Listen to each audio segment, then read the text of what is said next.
और इन सब के बीच एक और बड़ी खबर है। नीतीश के संयोजक पद ठुकराने पर बिहार के पूर्व सीएम जीतन राम मांझी ने तंज किया है।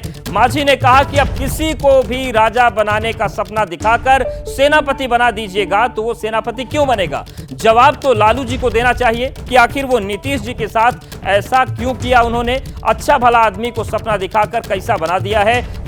हम सब बहुत दुखी हैं। तो तंज कसा है जीतन राम मांझी ने और उन्होंने कहा कि जिस तरीके से राजा बनने का सपना दिखाया गया और सपना दिखाकर सेनापति बनाया गया। तो देखिए ये जीतन राम मांझी का जो एक्स पोस्ट आया है वो है कि अब किसी को राजा बनाने का सपना दिखाकर सेनापति बना दीजिएगा तो काहे सेनापति बनेगा। जवाब तो लालू जी को देना पड़ेगा। और पूर्व मुख्यमंत्री जीतन राम मांझी हमारे साथ जुड़ गए हैं। मांझी साहब, क्या नीतीश कुमार के साथ धोखा हो गया, आप ये बताने की कोशिश कर रहे हैं ट्वीट में?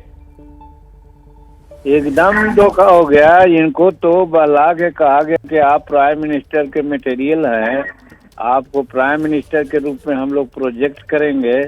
अब यहाँ हो रहा है कि कन्वेनर में ही इनको इधर उधर की बात हो रही है जी। और दूसरी बात है कि एक तरफ इनको कहा गया कि साहब आपको हम बनावेंगे प्राइम मिनिस्टर का कैंडिडेट, और दूसरी तरफ कहते हैं राहुल जी को कि तुम शादी करो हम लोग बारात जाएंगे।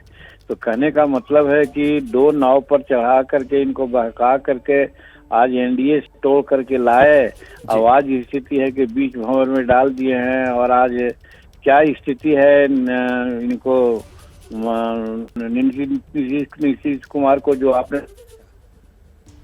बात हुई सो देखा जी। और आए दिन जो अपना उनका बिहेवियर है उसमें देखिए, कहने का मतलब है कि उनको इतनी मानसिक प्रताड़ना उन्होंने दिया है। तो इसका बिल्कुल, यानी कि आप ये कह रहे हैं कि उनको मानसिक प्रताड़ना दी गई। हमारे सहयोगी प्रकाश भी मांझी साहब बने हुए हैं। और प्रकाश, आप भी सवाल पूछना चाहते हैं जीतन राम मांझी जी से? मांझी जी, आप तो नाव को किनारे लगाते हैं, तो नीतीश कुमार बीच मझधार में फंस गए हैं, तो क्या आप इनको किनारे लगाने के लिए एनडीए में ले जाएंगे? देखिए, एनडीए में चूंकि हमारा कोई से नहीं है, हम तो एनडीए का छोटा मैग्नेट हैं। और अगर एनडीए के लोग उनको चाहेंगे तो हम उसका विरोध नहीं करेंगे, हम भी स्वागत करेंगे, लेकिन हम प्रपोज नहीं करेंगे। क्योंकि एनडीए के साथ तो नीतीश कुमार जी ने पट्टी मारा ये समझ करके कि लालू जी को कहा कि आपको प्राइम मिनिस्टर का कैंडिडेट बनाएंगे, भंवर में छोड़ दिए हैं। तो आज पता तो नहीं नीतीश कुमार को क्या हो रहा है। तो आप समझ रहे होंगे, कभी कभी हमको मैनिपुलेट करते हैं, कभी महिलाओं को बात बोलते हैं, कभी कुछ बोलते हैं। तो इसी में हम लोग उन पर दुख व्यक्त करते हैं कि ये लालू जी ऐसा उनके साथ क्यों किया, क्यों कर रहे हैं। हेलो, आने वाले समय में आप क्या देख रहे हैं? नीतीश कुमार किधर जाएंगे, क्या करेंगे? मेरे समझ में तो यही है कि नीतीश कुमार किसी भी परिस्थिति में चीफ मिनिस्टर के पद छोड़ने को तैयार नहीं है। और छोड़ने को तैयार नहीं है तो मुख्यमंत्री के रूप में राजद के लोग अब उनको नहीं प्रपोज कर सकते हैं।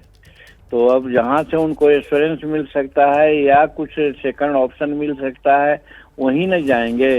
तो बची परिस्थिति में हमको ऐसा लगता है या तो इंडिपेंडेंट लड़ने की बात कर सकते हैं कि पोस्ट इलेक्शन के बाद जो हो देखा जाएगा, और नहीं तो फिर अभी गठबंधन में तो मेरे समझ से लालू जी के गठबंधन में वो नहीं चलेंगे, ऐसा हमको लगता है।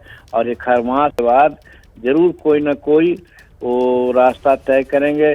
और हम लोगों को तो ऐसा लग रहा है कि प्राइम मिनिस्टर का जो यहाँ का सभा थी वो सभा को डेफर किया गया है। जी जी। तो ऐसा लगता है कहीं न कहीं कुछ समय दिया गया है या क्या बात। बिल्कुल, ये तमाम चीजें। बहुत धन्यवाद जीतन राम मांझी जी हमारे साथ जुड़ने के लिए और बातचीत करने के लिए।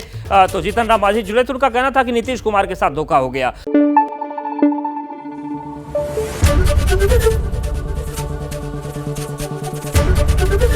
एबीपी न्यूज आपको रखे आगे।